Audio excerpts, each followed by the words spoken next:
Pemirsa, sekarang kita mengikuti kegiatan rekapitulasi daftar pemilih untuk Pilkada Gubernur Sumatera Barat 2020 untuk Kota Padang, yang mana KPU Kota Padang mengumpulkan pengurus masing-masing partai politik yang ada di Kota Padang.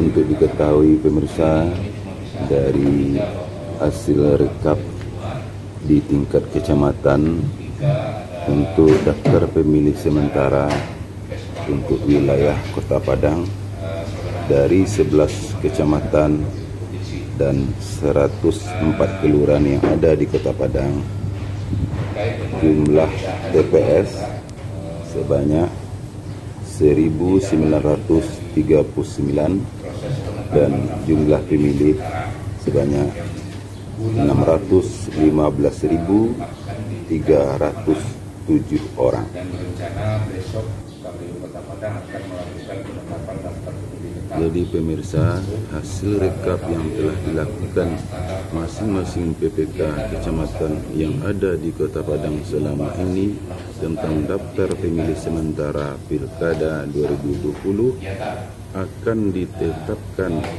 melalui rapat pleno terbuka KPU Kota Padang pada hari Jumat tanggal 16 Oktober 2020 untuk dijadikan sebagai daftar pemilih tetap atau DPT Pilkada Gubernur dan Wakil Gubernur Sumbar tanggal 9 Desember mendatang.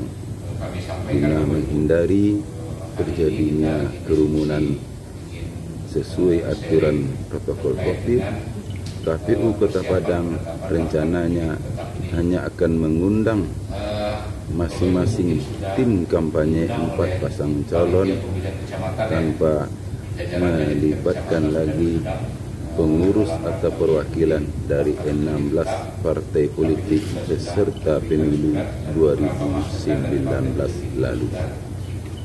Jajaran KPU terima, sudah kita terima di tingkat kecamatan dari partai politik yang hadir melaksanakan uji publik itu.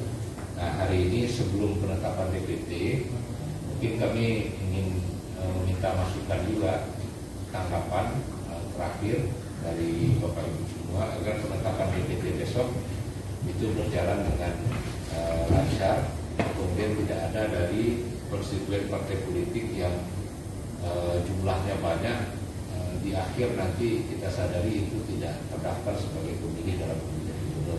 Boleh memilih di TPS yang ada berdasarkan halaman KTP elektroniknya. Jadi mungkin itu yang poin yang bisa saya sampaikan. Kemudian Bapak Ibu, yang pertama, yang kedua, bahwa ada dinamika perjalanan data juga yang terjadi sejak KPU Kota Padang menetapkan daftar pemilih sementara bulan lalu sampai hari ini akan menetapkan daftar pemilih tetap. Jadi dinamika perjalanan data itu masih seperti polanya masih seperti sebelum penetapan DPS.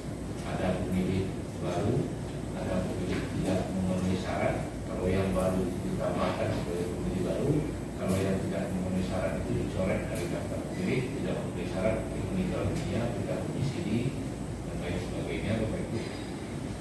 Kemudian ada perbaikan data, mungkin ada NIK yang salah kita perbaiki, ada nama yang salah diperbaiki, jadi komponen data itu kalau tidak salah itu diperbaiki ke namanya data. Prosesnya sama seperti sebelum penetapan DPT. Dinamika perjalanan data ini Bapak Ibu sebelum penetapan DPT ini juga nanti dipengaruhi oleh pemilih dengan karakter khusus.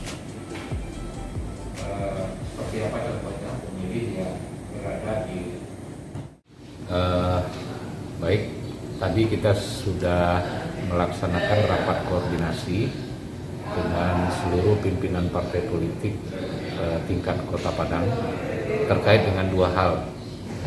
Yang pertama itu persiapan penetapan daftar pemilih tetap untuk pemilihan gubernur dan wakil gubernur tahun ini di Kota Padang. Jadi kita menyampaikan sejauh mana perkembangan data pemilih kita yang akan ditetapkan, kemudian variabel-variabel apa yang akan mempengaruhi perubahan jumlah dari daftar pemilih sementara yang sudah ditetapkan bulan yang lalu. Itu kami jelaskan ke partai politik seluruhnya. Nah, kemudian juga disampaikan kepada partai politik tadi terkait dengan KPU Kota Padang tidak mungkin mengundang partai politik dalam acara rapat pleno terbuka, ya. Karena yang pertama itu protokol kesehatan itu membatasi kita untuk membuat pertemuan dalam skala yang besar, dan kemudian di dalam peraturan KPU juga disyaratkan yang boleh menghadiri rapat pleno terbuka itu adalah tim kampanye pasangan calon. Jadi tapi tetap komunikasi itu dengan partai politik perlu dibangun agar daftar pemilih yang ditetapkan untuk pemilihan gubernur ini makin berkualitas. Nah, itu yang pertama yang kita bahas tadi. Kemudian yang kedua yang juga sempat jadi materi diskusi pada siang hari ini di KPU Kota Padang adalah terkait dengan pelaksanaan kampanye.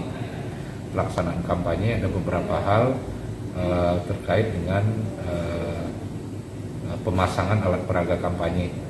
Pemasangan alat peraga kampanye yang difasilitasi oleh KPU dan pemasangan alat peraga kampanye yang secara mandiri itu boleh disiapkan oleh pasangan calon. Ini dua hal yang sudah diatur di dalam peraturan KPU dan keduanya hari ini itu harus dilaksanakan oleh para pihak.